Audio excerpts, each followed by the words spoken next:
Assalamualaikum warahmatullahi wabarakatuh. Kami dari kelompok 3 akan mempresentasikan tentang masa pemerintahan Utsman bin Affan. Utsman bin Affan adalah khalifah ketiga yang berkuasa pada tahun 644 sampai dengan 656 Masehi dan merupakan Khulafaur Rasyidin dengan masa kekuasaan terlama. Beliau lahir di Taif, Arab Saudi dan wafat pada 17 Juni 656 Masehi di Madinah, Arab Saudi.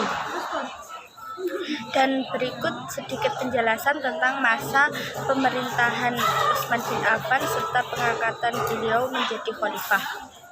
Sebelum meninggal, Khalifah Umar bin Khattab memanggil 3 calon yang akan menggantikannya sebagai khalifah. Mereka adalah Utsman bin Affan, Ali bin Abi Thalib, dan Sa'ad bin Abi Waqqas. Umar bin Khattab sebelumnya telah membentuk sebuah dewan formatur yang bertugas memilih khalifah penggantinya dari 3 calon yang sudah ditentukan olehnya. Mekanisme pemilihan khalifah yang telah ditentukan oleh Umar bin Khattab berbeda dengan sebelumnya, yaitu mereka yang berhak menjadi khalifah adalah mereka yang mendapat suara terbanyak dari anggota formatur. Kemudian apabila ada calon yang mendapatkan suara sama, maka Abdullah bin Umar yang berhak menentukan khalifah selanjutnya. Apabila keputusan Abdullah bin Umar tidak diterima, maka calon yang dipilih oleh Abdurrahman bin Auf yang berhak menjadi khalifah. Jika masih ada yang menentang keputusan tersebut, maka hendaklah penentang tersebut dibunuh. Setelah Khalifah Umar wafat, Abdurrahman bin Auf meminta pendapat kepada anggota formatur secara terpisah untuk membicarakan calon yang akan diangkat sebagai khalifah. Hasilnya terdapat 2 kandidat khalifah, yaitu Utsman bin Affan dan Ali bin Abi Thalib. Abdurrahman bin Auf memanggil Ali dan Utsman secara terpisah dan kemudian menanyakan kepada keduanya, seandainya mereka dipilih sebagai khalifah, sanggupkah keduanya melaksanakan tugasnya berdasarkan Al-Quran, Sunnah Rasul, dan kebijaksanaan khalifah sebelumnya? Ali menjawab bahwa dirinya berharap dapat berbuat sejauh pengetahuan dan kemampuannya. Sedangkan Utsman menjawab, "Ya, saya sanggup." Berdasarkan jawaban keduanya, Abdurrahman bin Auf menyatakan bahwa Utsman bin Affan sebagai khalifah ketiga. Ketika diangkat sebagai khalifah, usia Utsman telah menginjak 70 tahun. Masa pemerintahan Utsman bin Affan menjadi yang paling lama dibandingkan dengan khalifah lainnya, yaitu 12 tahun. Selama awal pemerintahannya sebagai khalifah, Utsman bin Affan menunjukkan berbagai prestasi yang hebat untuk perkembangan Islam. Perluasan pemerintahan Islam ketika masa Khalifah Utsman telah mencapai Asia dan Afrika. Beberapa wilayah sisa kekuasaan bangsa Persia juga telah berada di bawah kekuasaan umat Islam. Khalifah Utsman pun berhasil membangun sebuah bendungan besar untuk mencegah banjir dan mengatur pembagian air ke seluruh bagian kota.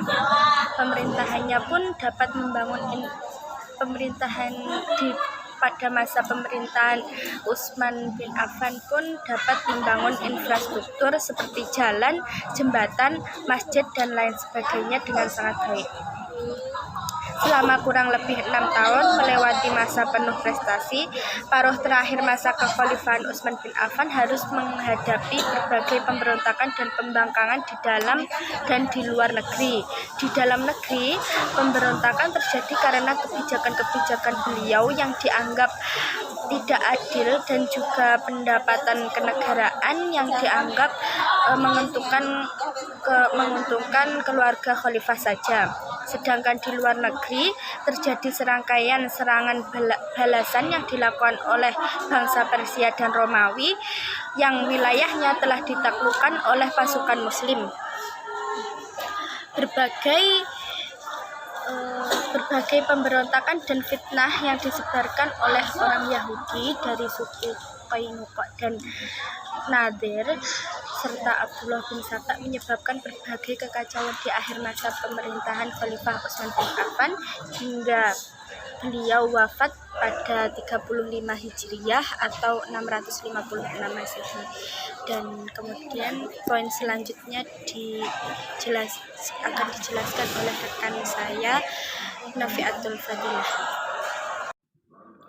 Baik, saya di sini akan mempresentasikan tentang usaha-usaha yang dilakukan oleh Khalifah Utsman bin Affan. Usaha-usaha yang dilakukan oleh Khalifah Utsman bin Affan dalam pemerintahannya diantaranya pada bidang politik, bidang ekonomi, bidang agama, dan bidang sosial. Pada bidang politik ini, Khalifah Utsman bin Affan meluaskan wilayah kekuasaan Islam dengan melakukan ekspedisi dan juga menyebarkan agama Islam. Dalam bidang politik ini terbagi menjadi dua, yaitu bidang politik dalam negeri dan bidang politik luar negeri. Untuk yang pertama, bidang politik dalam negeri. Lembaga pemerintahan dalam negeri pada masa Khalifah Utsman bin Affan terbagi menjadi 5 bagian. Di antaranya yaitu yang pertama, pembantu atau wazir. Pembantu atau wazir ini adalah pembantu yang diangkat oleh khalifah agar membantu tugas-tugas serta tanggung jawab kekhalifahan Islam. Tugas dari wazir tersebut untuk membantu khalifah dalam bidang pemerintahan dan dalam bidang administrasi. Untuk bagian yang kedua, yaitu pemerintahan daerah atau gubernur. Awal pemerintahan Khalifah Utsman bin Affan, para pemimpin daerah yang telah diangkat oleh Umar bin Khattab telah menyebar ke berbagai daerah dan kota Islam. Utsman bin Affan menetapkan kekuasaan para gubernur sebelumnya yang sudah diangkat oleh Khalifah Umar bin Khattab. Untuk bagian yang ketiga, yaitu hukum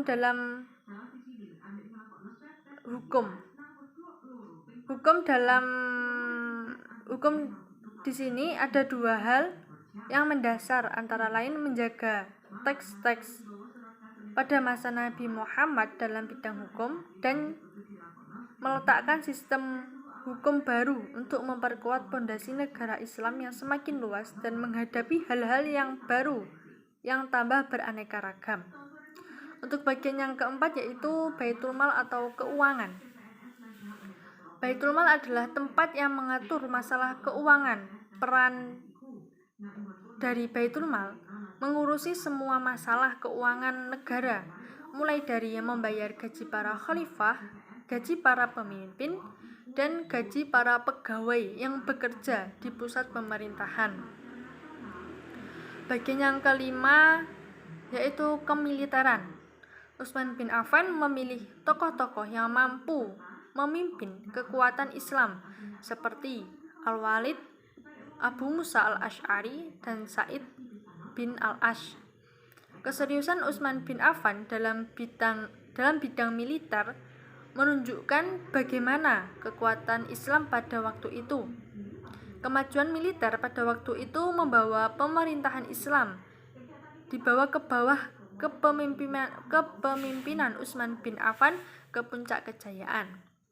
Untuk bagian yang keenam yaitu Majelis Syura. Majelis Syura adalah orang-orang yang mewakili kaum muslimin dalam menyampaikan pendapat sebagai bahan pertimbangan khalifah.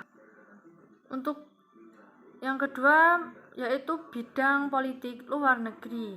Utsman bin Affan melaksanakan politik ekspansi untuk menaklukkan daerah-daerah seperti Azerbaijan, Alexandria, Tunisia, dan Kiprus. Wilayah tersebut adalah wilayah yang sangat kaya akan sumber daya alamnya dan hasil bumi yang sangat melimpah. Wilayah yang ditaklukkan Islam pada masa Khalifah Utsman bin Affan bukan hanya wilayah tersebut tadi, masih ada wilayah-wilayah yang menjadi taklukan Islam, diantaranya Armenia, Tripoli, Kufah. Pada masa pemerintahan Khalifah Utsman bin Affan, wilayah taklukan Islam semakin bertambah luas dan semakin bertambah banyak. Untuk yang ketiga, bidang ekonomi. Pada masa Khalifah Utsman bin Affan, dalam bidang ekonomi terbukti sangat berkembang dengan maju dan sangat pesat. Utsman bin Affan menggunakan prinsip-prinsip politik pada bidang ekonomi ini. Prinsip-prinsip tersebut diantaranya yaitu menerapkan politik ekonomi secara Islam, tidak berbuat zalim terhadap rakyat dalam menetapkan cukai atau pajak, dan menetapkan kewajiban harta atas kaum muslimin untuk diserahkan kepada Baitul Mal, memberikan hak-hak kaum muslimin dari Baitul Mal. Untuk yang ketiga, pada bidang sosial. Pada bidang sosial ini, Khalifah Utsman bin Affan memberi kebebasan kepada umatnya untuk keluar daerah. Kaum muslimin dapat memilih hidup yang serba mudah daripada di masa Umar bin Khattab yang dirasakan terlalu keras dan ketat dalam pemerintahan. Berbeda dengan masa Khalifah Umar bin Khattab, masyarakat tidak diberi kebebasan untuk melakukan segala hal, seperti halnya untuk keluar daerah, kecuali dengan izin dan waktu yang tertentu. Untuk yang selanjutnya pada bidang agama. Pada bidang agama ini, Khalifah Utsman bin Affan melakukan yang pertama yaitu ibadah haji. Khalifah Utsman bin Affan adalah salah satu orang yang mengerti tentang hukum-hukum ibadah haji. Utsman bin Affan juga melarang umatnya untuk beribadah haji jika untuk tidak sesuai hukum-hukum haji tersebut. Untuk yang kedua yaitu merenovasi masjid. Adapun masjid yang direnovasi oleh Khalifah Utsman bin Affan diantaranya Masjidil Haram, Masjid Nabawi, dan Masjid Quba. Untuk yang ketiga, kodifikasi Al-Quran. Dalam kodifikasi atau penyusunan kitab suci Al-Quran adalah suatu hasil dari pemerintah Khalifah Utsman bin Affan. Tujuan dari kodifikasi kitab Al-Quran ini untuk mengakhiri perbedaan-perbedaan serius dalam bacaan Al-Quran.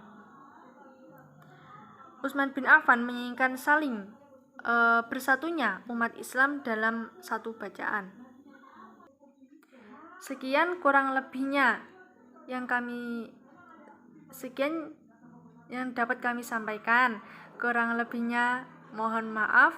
Wassalamualaikum warahmatullahi wabarakatuh.